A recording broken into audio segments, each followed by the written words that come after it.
Are you looking to build a website or mobile application? Well, I'm Dan Melnick, and I'm the founder of Zeng. And I started this company because I had trouble finding good developers. I partnered with Qasim Masood, and he's in Pakistan. I'm in Austin, Texas, to offer cost-effective software development. We work in U.S. hours, and we're very efficient. We've worked with some of the top companies that you might recognize, like Last Media and AppSumo, and we'd love to help you out as well. So check us out, myzeng.io. It's my pleasure, and it's good to see you again. I think we had this a couple of years ago.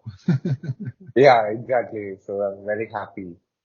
So before that, before talking about your work, can you please introduce yourself to my audience?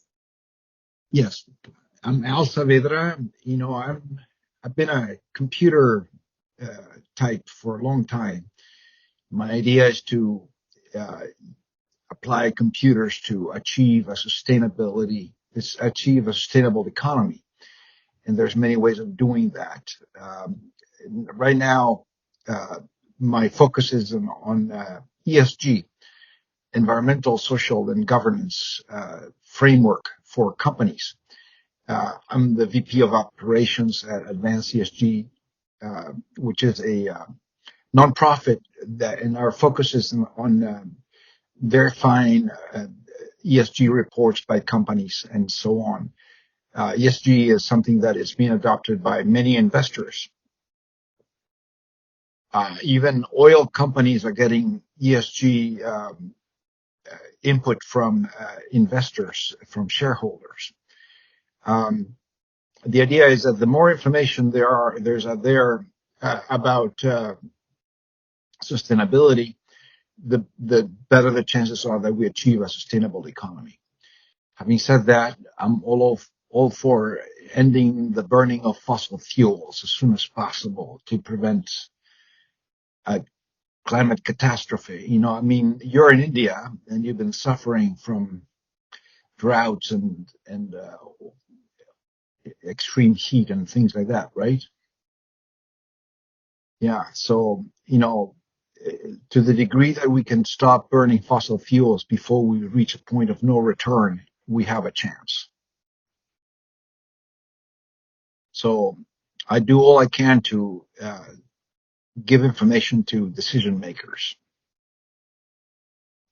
You can see that on my Twitter feeds, Earth Accounting, Earth Agora, and whatnot. Advance ESG.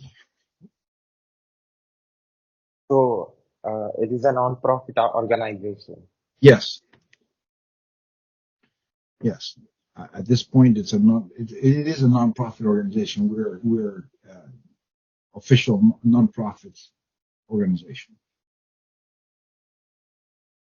But then again, go ahead. So working for this, helping companies in understanding this and helping them to give a better output. So how is this and how is this? I cannot hear you very well. Helping companies to know about this and understanding it. Yes, well, the ESG movement started long ago, but it's now finally coming together. Companies are starting to report about their sustainability strategies, what they're doing, what their goals are, and so on. So we want to make sure that there's transparency and that the information delivered makes sense to investors and to stakeholders, including consumers, including citizens in general and whatnot. So that's my objective. So you have been in this role for a couple of years, and it's like I say, it's gaining momentum, but it hasn't reached what I call the critical mass. Boom. But it will one of these days soon, hopefully, will reach critical mass. And like I say, an increasing number of companies are starting to put out ESG reports, and that's what we're looking at. So how many companies are now into this? How many companies? I really don't know, but again, it's increasingly significantly every month, if you wish. we will start linking to ESG reports and so on to let people comment on them about whether they think they're true or not. Because, there's a lot of greenwashing going on. Companies that say that they're doing something, but really they're not, or, so on. There's other things that they say that are useful. They're not, like carbon capture and things like that don't work very well. So we're trying to prevent greenwashing as much as possible. So how this will work? Well, the idea is that companies will put out ESG reports, and then we have about 4,000 people that have joined our organization, and then we'll publish these ESG reports, and we'll let people comment, and then we'll publish in social media and so on. Again, the idea is to spread the information about companies that are doing the right thing and companies that are greenwashing. So what scale? Mid scale, small scale, the large scale. What scale of companies are into this? All kinds of companies. I mean, there's all kinds of companies. Typically, public companies traded in Wall Street primarily. Okay, so that's what we're looking at. There's thousands of companies in Wall Street that are starting to produce these ESG reports. I don't know how many. It's a new one every day, so at least. So this calculation, this ESG reports. So working into this and collecting the information and helping the companies. So how this is going to impact it globally? Well, how is it going to impact? Globally. Well, I mean, all these companies are publicly traded companies, and to be very frank with you, in Europe, the ESG movement is further ahead than in the United States. And there's government organizations in Europe that are starting to say, this is what you have to report and how you have to report it and whatnot. Not so much in the United States yet, but it's going in that direction. So it's a global movement that was started in the United States about 30 years ago, but it's now spreading all over the world, and is most common in Europe than even in the United States right now. But it's happening all over the world, especially with companies that are publicly traded. They're trying to attract investors. Investors are becoming increasingly concerned about achieving a sustainable economy. Global warming, the climate crisis is a very big issue, but so is human rights, and so is governance, and so on. So what's your mission? What's your goal? Our goal is just to help achieve transparency in ESG reporting and making it very significant for investors and for stakeholders, and like I say, including regular consumers that may want to buy more sustainable products, and also citizens that if governments get involved, that's one of the reasons why I have Earth Agora, is the political perspective of sustainability. The idea of getting the information validated so that, again, citizens can vote for something that makes sense from a sustainability standpoint, because some companies are doing it, and investors that buy shares in a company because they're doing more to achieve a sustainable economy, and consumers, so on. So the information has to be out there, and it has to be validated, and so on. So that's the whole idea. So as an Vice President Operations of Advance ESG, so can you tell more about it, when it started, and about your team and Well, Yeah, we started about 2 years ago, like I say, but we're a nonprofit, so we're trying to get more funding that we have right now to get it all done and so on. So we're moving forward. I wish we could move forward faster, but that's what we're doing. That's our intention. And there's an increasing number of organizations that are starting to focus on providing software to companies so that they can collect the information they need to produce the ESG reports. There's about 10 companies that provide software for ESG reporting to companies so that they can produce ESG reports more easily. So we're keeping an eye on them too. So your team is 4,000. Say again? There are We have, 4,000 yeah, members. if you go to Advance ESG, we have about over 4,000 uh, people that have signed up to be volunteers to check these ESG reports and so on. And these are people that care about sustainability and know about ESG reporting and so on. So how do this work? How do companies needs to know about ESG and how they are going to make it work? Well, it's not trivial, obviously, but companies have to collect all the information they have, uh, they, they can get about such things as the carbon footprint of a supplier, the uh, the recyclability of their plastics, all kinds of things. But all that information has to be collected from the supply chains, from internal operations, and so on, and then put together in a way that can be understood by people from the outside and checked as well. But we're not doing this. We're not selling the software to do that. We're just checking up on it. That's all. So these 10 companies are helping helping with the software to collect the information. Yeah. There's, like I say, there's about 10 companies that have software that allows companies to collect the information to produce the ESG report. So you have been in IT industry for a long time. Yeah. You have seen Yeah. how computers work and computers are today impacting and helping humans to for the betterment of the society.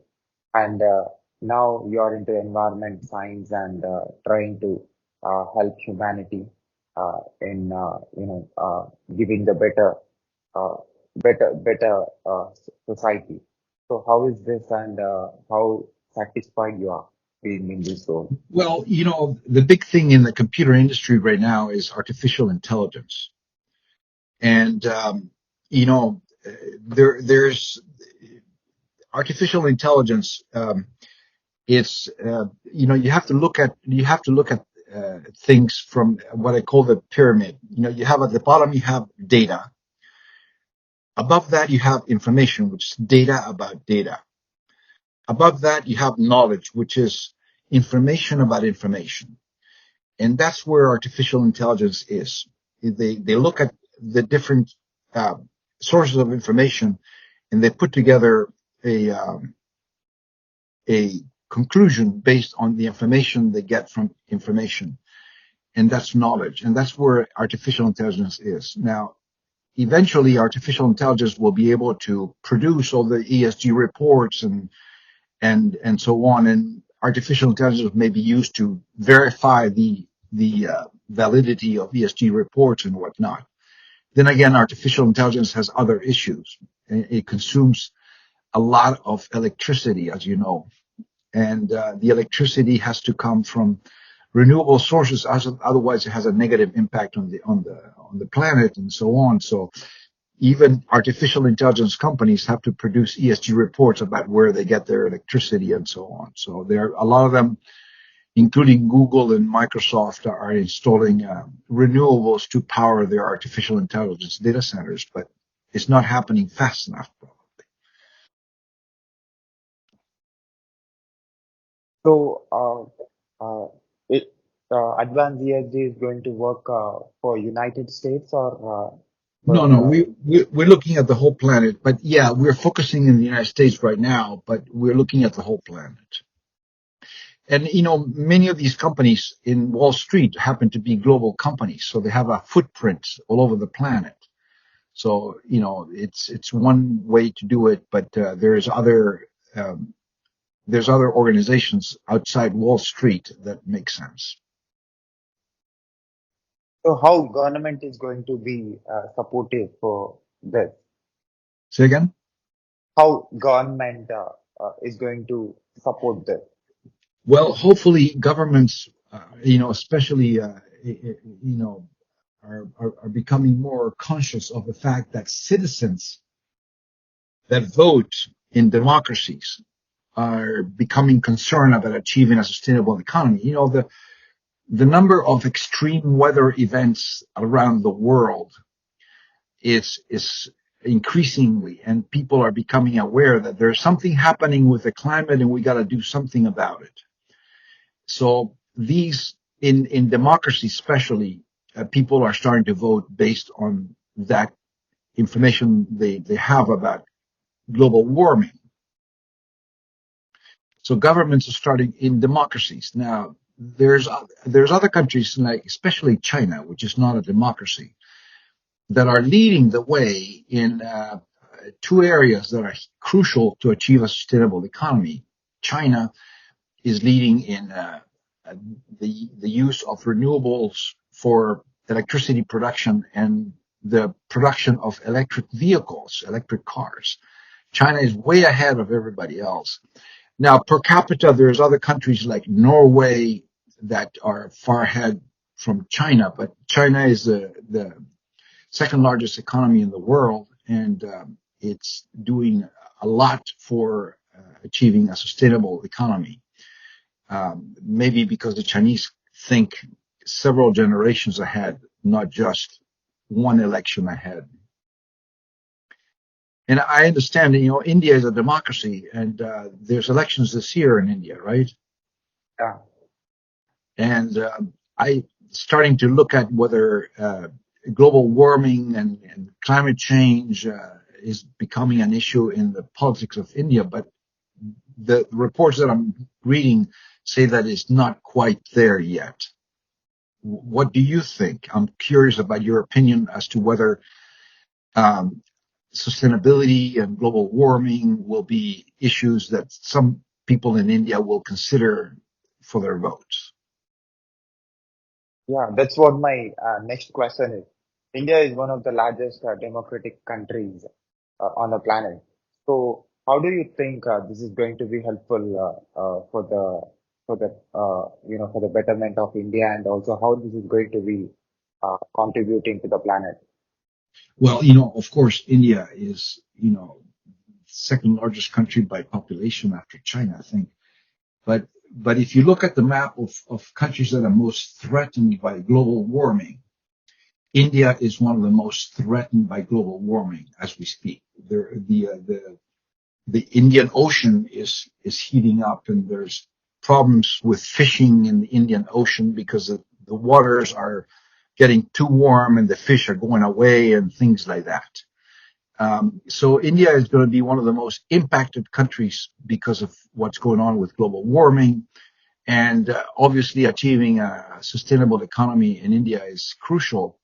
So I hope that India becomes a leader as well. And India is doing a lot. There's electric car production that is happening in India, and renewables are gaining traction in India as well, but a lot more has to be done. So, how many companies till now have been connected with Advance ESG and given the reports? Well, we're looking at, at any one time we're looking at about 4 or 5 companies, but to be very frank with you, we're just getting started putting our reports out. So we're just getting started. But if you go to Advance ESG in Twitter, you can follow us. And how you're putting yourself out in making people to aware about it? Well, we're social media, obviously, but we're also starting to talk to companies directly and so on. and other organizations that care about sustainability. So we're just connecting with everybody that is interested in the subject matter. So there are three aspects in this ESG. So how do you define this? Because in different countries it works differently. Can you repeat that? There are three aspects in this ESG. So in different countries, there are different governance and different you know Yeah. legal system. So how it will work? Well, again, even if it's a dictatorship, even if it's the people have an influence on what happens as consumers, as investors, and like in China, where the government seems to care about achieving a sustainable economy. Otherwise, China will go away. China has been around for a long time. And one of the things I've done business in China, and one of the things I do believe is that the Chinese think generations ahead. Here in the United States, companies think, 1 quarter ahead or 1 year ahead at most. And, so that's it. But there's other countries where this doesn't make any sense at all. Like Russia. Russia is one of the leading exporters of oil, especially to India. India is buying a lot of oil from Russia. And, to the degree that India becomes independent of fossil fuels, it will help because Russia doesn't care about the environment. They have too much environment. Russia is the largest country in the world by geography, and they don't seem to care about global warming at all. At least Putin does not care about it. And they want to keep selling their oil, especially to China and to India. And that is not good. But there's other countries. I mean, there's a lot of progress being made in places like Brazil, and especially Uruguay in South America, where I'm from. And there's a lot of parts of the world that are starting to look at it as something that they have to do. Like I say, surely Canada and North America in general. The Chinese are going to start manufacturing BYD electric cars in Mexico and things like that. So it's happening all over the world, not everywhere, but it's happening all over the world. Certainly Australia is doing a lot to achieve a sustainable economy, New Zealand and so on. And they're leading by example to other countries in the area and so on.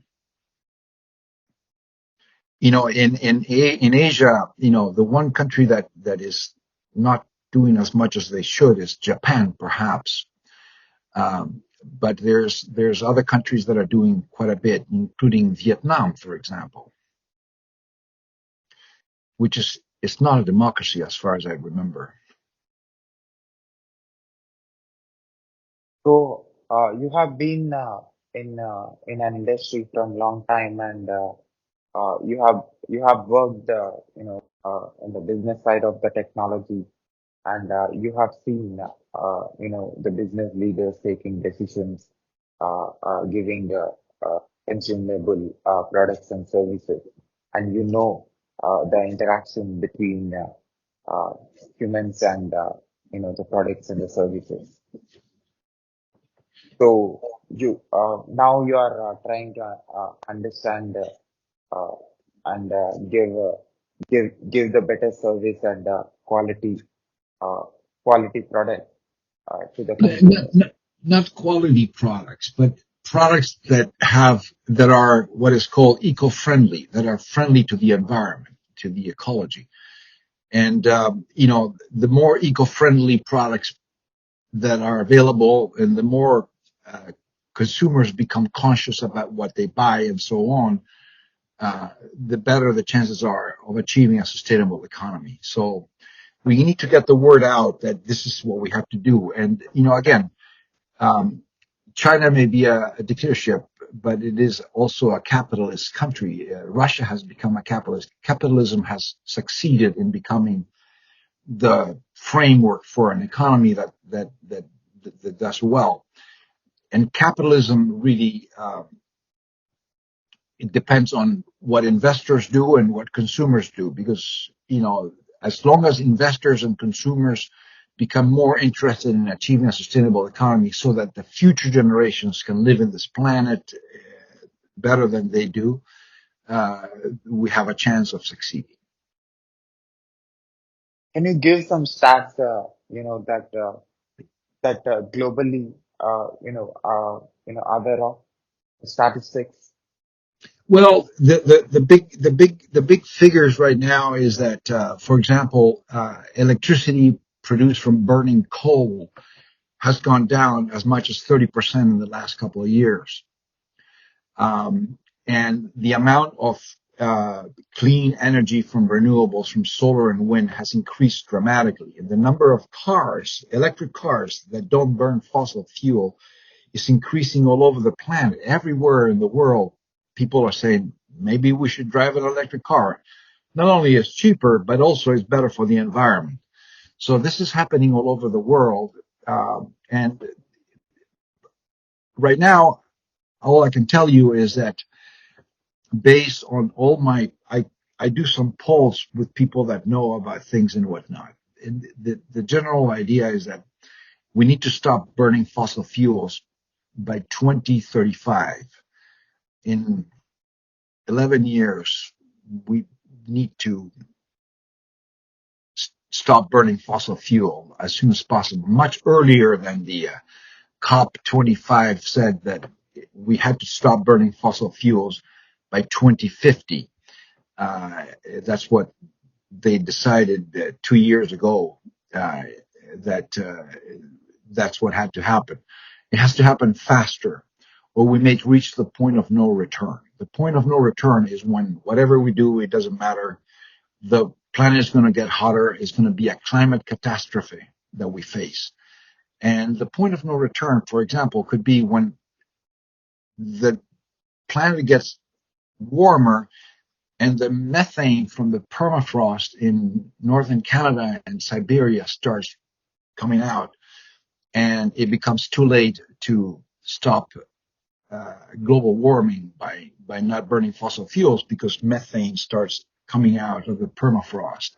That could be one point of no return. There could be other things that cause. Global warming is like pouring sand on the machine.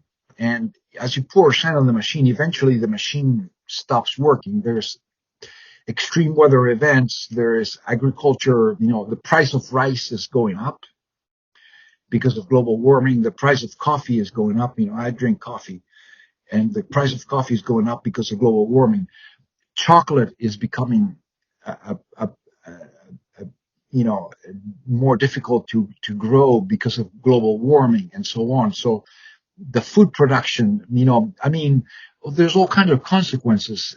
The sand on the machine, for example, air travel. Air travel is becoming a little bit more difficult because of increasing air turbulence because of global warming. Global warming causes air turbulences more so than before. So even air travel will be impacted. And there's also a growing number of climate refugees. Somewhere, another statistic, there's about 200 million climate refugees in the world, people that cannot live where they used to because they cannot grow the food they used to grow, and they're starving, so they move. There's as many as 200 million climate refugees around the world, in Central America, in Africa, in other places as well. So there are multiple aspects in this. There are industries, businesses, and there are countries, and no matter which government, they can be capitalist or democratic. So you're saying everybody has to be aware of sustainable economy and If we don't achieve a sustainable economy, for your information, I turned 73 just a couple of days ago. How old are you? I'm 32. You're 32. So if you want to be as old as I am and be able to talk like I'm talking, we have to achieve a sustainable economy. because in 40 years, which is our difference, it's either a dead planet or a viable planet. Okay? So I'm not going to be around 40 years from now, but you're going to be around if we achieve a sustainable economy. If we do not achieve a sustainable economy, you and your generation are not going to make it. It will be the end of human civilization as we know it. So, you're actually the double of, more than double of my age, and you have seen the evolution of humanity and the evolution of species on this planet. And how do you define this gradual change and the constant change that is happening on the planet when comes to the environment? You have seen all kind of things that happened in all these years. Yes, actually, to be very frank with you, as we all know, the fossil fuel industry knew that this global warming was going to happen. They knew that 50 years ago, but they didn't want anybody to know about it. Okay, but global warming has become an issue because of the impact it has on the economy only about 20 years ago. And that's when people start thinking, well, maybe we should do something about it. And that's how things got started. About 20 years ago, things started increasing. And now we're in the moment that we may achieve critical mass of people that care about achieving a sustainable economy for future generations. And they're doing whatever they can as investors, as workers, as managers, as government officials, as consumers to achieve a sustainable economy where future generations can thrive. So there is social media today. The world is interconnected because of technology. The countries are interconnected, and internet is making It's making a countries difference. to, Yeah. yeah. I mean, the internet is making a huge difference because it's connecting you and I. I mean, you're in India and I'm in Los Angeles. So the fact that we can talk about these issues uh,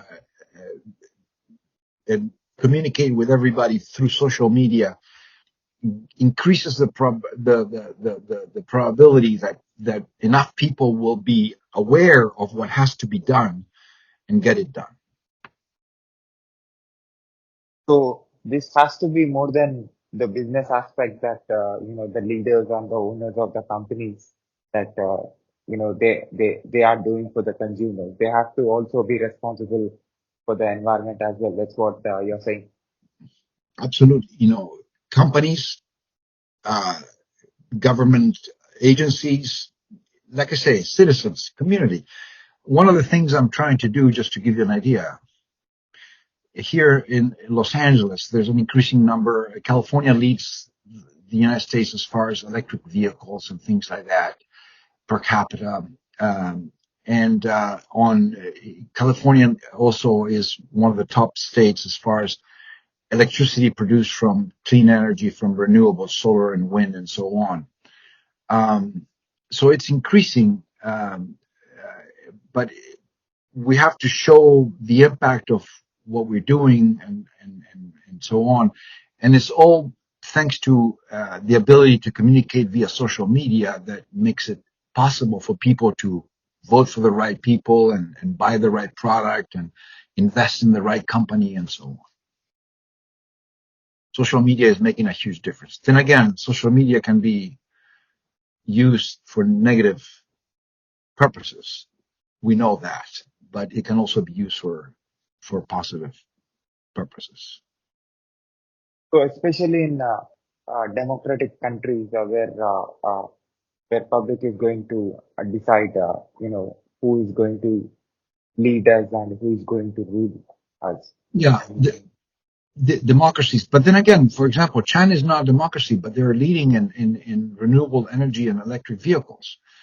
Again, they may not be a democracy, but they want to be around, 2-3 generations from now, and they know they're even though they're not a democracy, they're smart enough to know that if sustainability is not achieved China will not survive.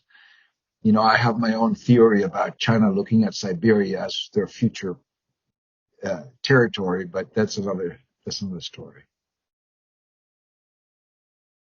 But the experts, the scientists who are responsible to give this kind of reports to the governments, no matter their capitalists or Not just to the government, but to investors, to consumers, etc., and to the government as well.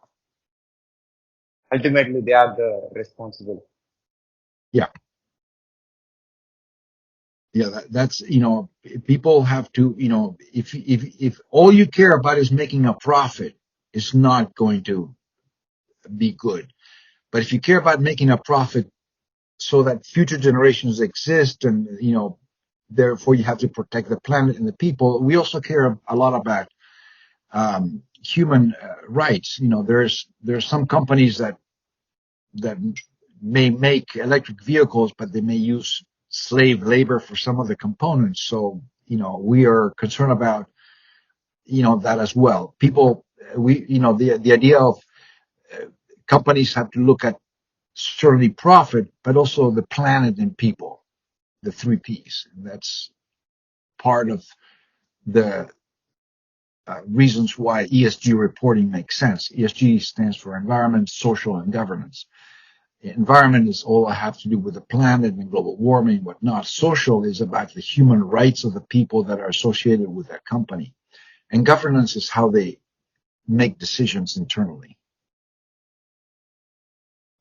You are the valuable, human, with your presence on this planet from long time. Your eyes and your ears and your senses have been collected a lot of information from a lot of years or a lot of time that you have spent on this planet.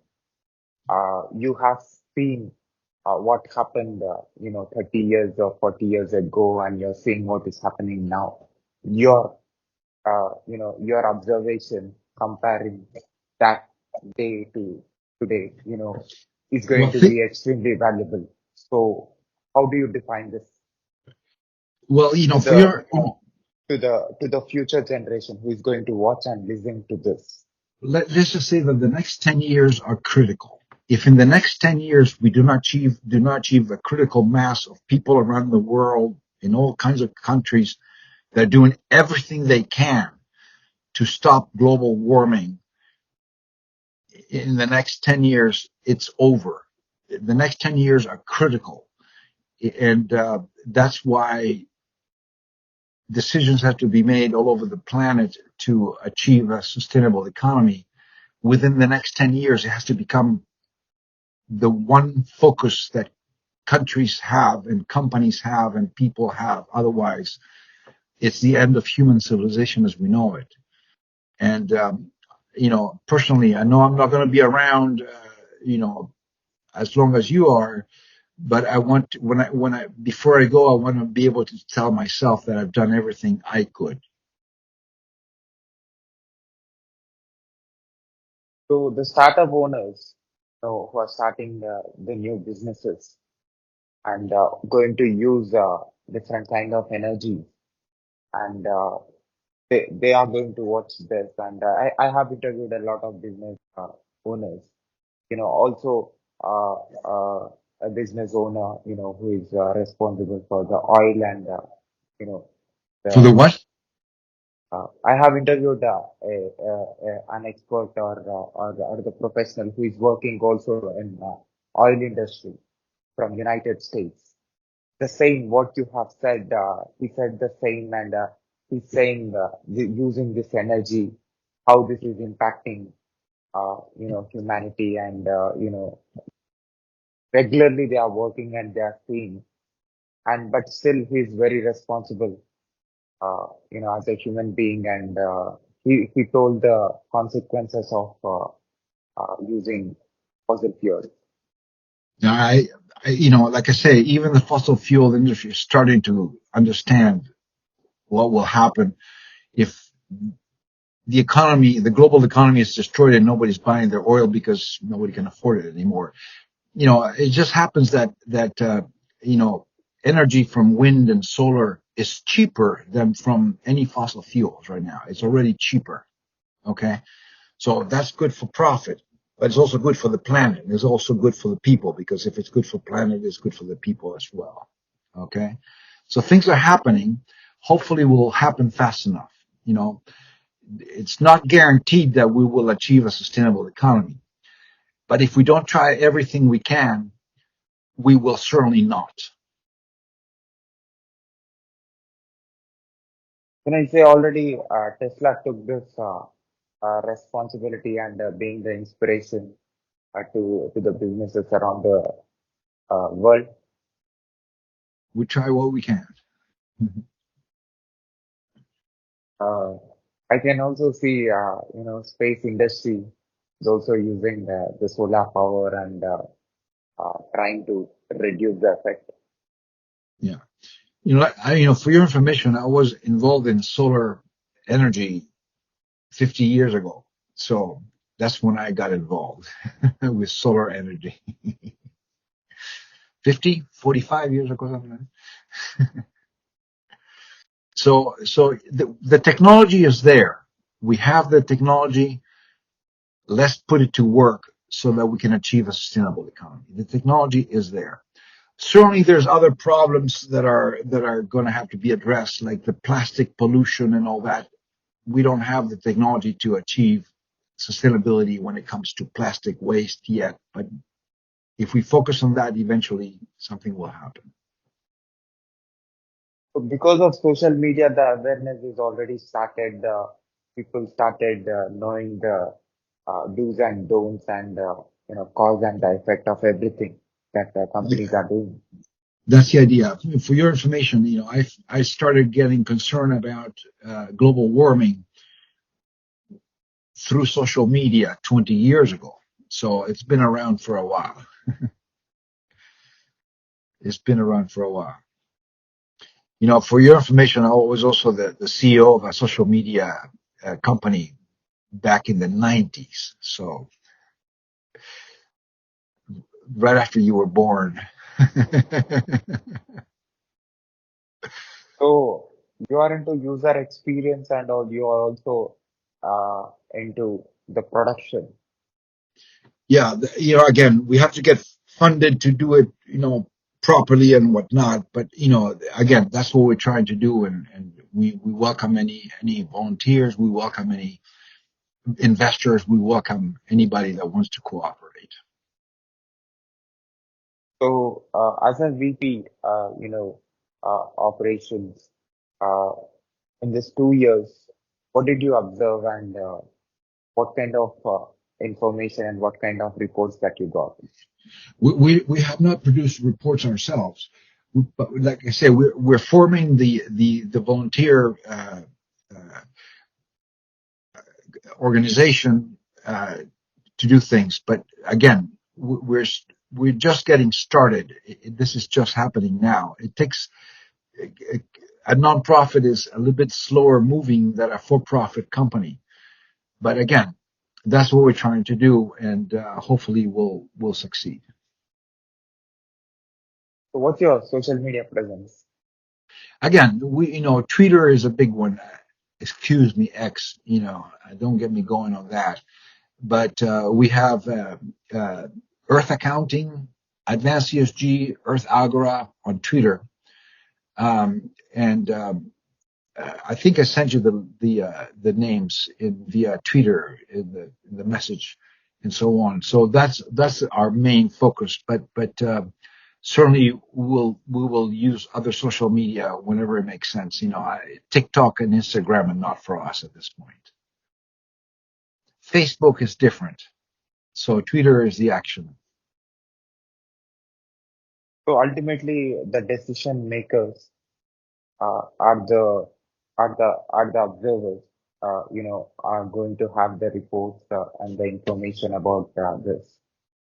Yeah, again, decision makers are the top of the company. Executives are decision makers, but certainly are the investors that invest in this company or that company.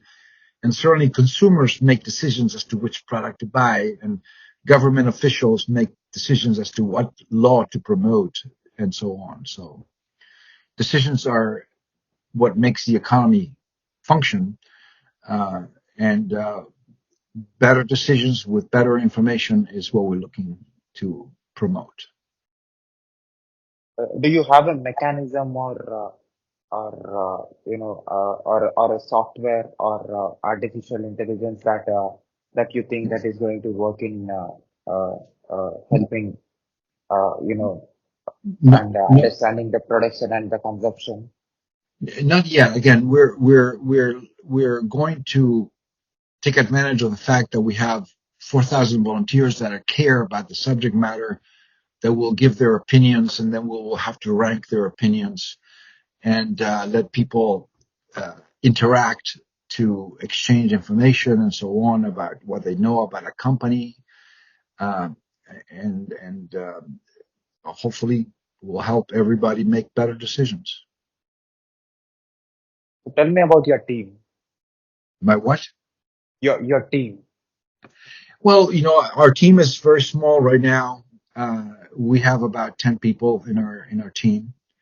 Okay, we're trying to grow that, but we're all volunteers at this point. We're looking for funding to make things happen more effectively. Okay. So at last, how Advance ESG is going to contribute to the world? Again, we're going to get the reports. We're going to analyze them through our volunteers and then publish our opinion about the reports. And hopefully our reputation will be such that people will trust what we say. So no matter which part of the planet they belong to, No matter. and what kind of a government is going on in their country. It doesn't matter. What's your message to those business leaders and investors and the governments? Well, my message is: do you want your children to have a future? If you do, we have to achieve a sustainable economy. If you don't care about your children, you don't care about the future, then all you care about is how much money you make today, then you're not with us. But if you care about the future, your children's future, your country's future, your company's future, then you got to start getting involved in achieving sustainability. And do you have a message to the influencers, social media influencers? Well, I guess we are influencers. I have more than 40,000 followers on Twitter, but the message is: let's do everything we can. Otherwise, social media will not exist in 20 years.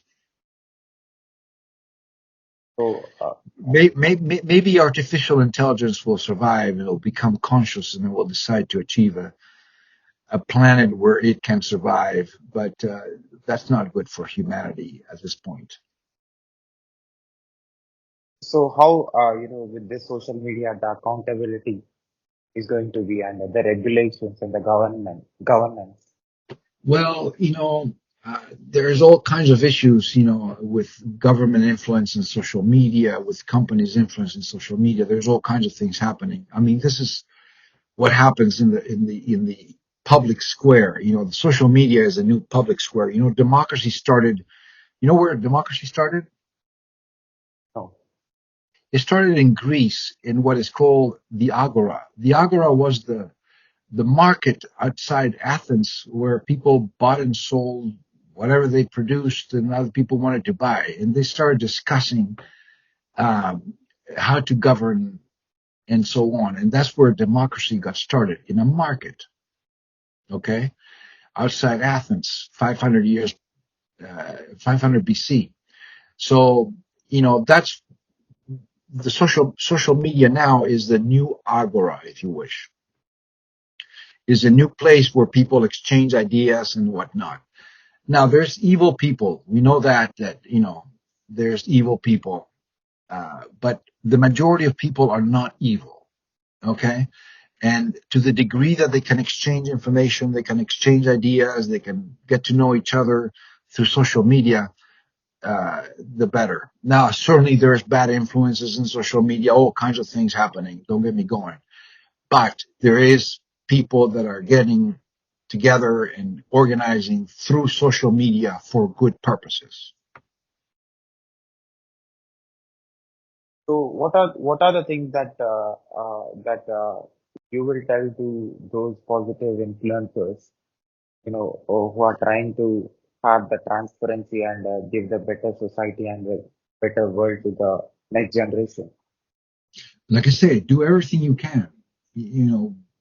One thing you want to do before, if you're going to die, you want to be able to say to yourself, I did everything that I could.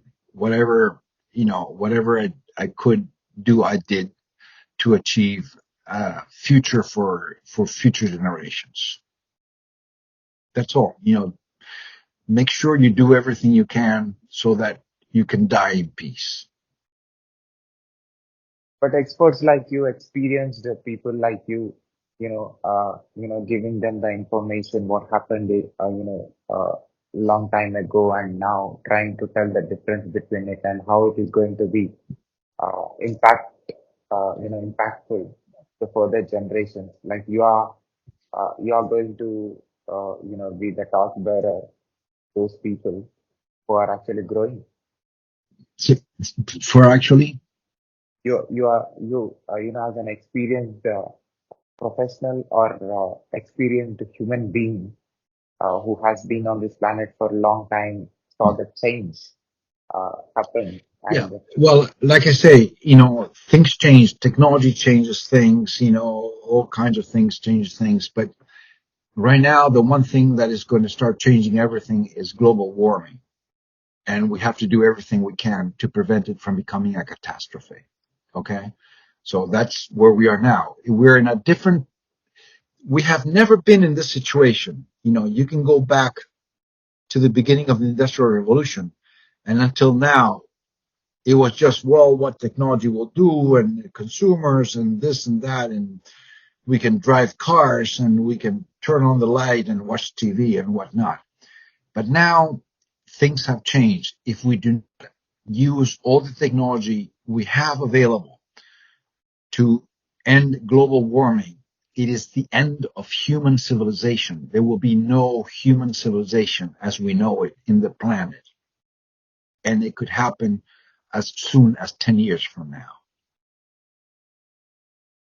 So the situation now is very different than before. Before it was just, let's introduce this new technology so that people can live a better life and we can make more money. Now is, let's introduce this technology. Let's use this technology so that people can live in a civilization that will last generations. So things have changed. one last question. You have been in industry working as a professional. Now you are into, the society and the social thing. So how do you define, you as a socialist and also a professional who works for the industry? Like I say, the economy is based on decisions by consumers, decisions by investors, decisions by government organizations, and so on. To make decisions, you need to have information to achieve what you want to achieve. So information technology, which is what I've been involved with forever, is the idea of producing information that is useful for people to make the right decisions to achieve a sustainable economy. Whether they're government officials, whether they are investors, whether they are managers, whether they are CEOs of companies, whether they are citizens. So can you tell your website to my podcast listeners who are listening to this? Well, if you go to advanceesg.org, you'll see our website, advanceesg.org.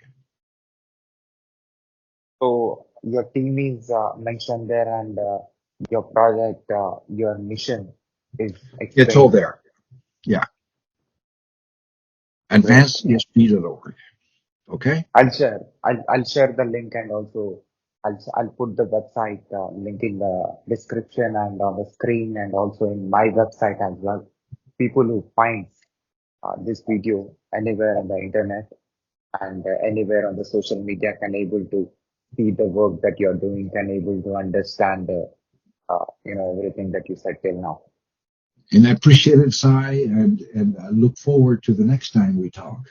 Okay? Let's Definitely. stay in touch. Great, sir. So at last, we had conversation 2 years ago. You saw me, and now, you are seeing me today. So what is the difference that you are observing, and what do you Well, say about my work? somehow your background is all white, which I think that was not the case a couple of years ago.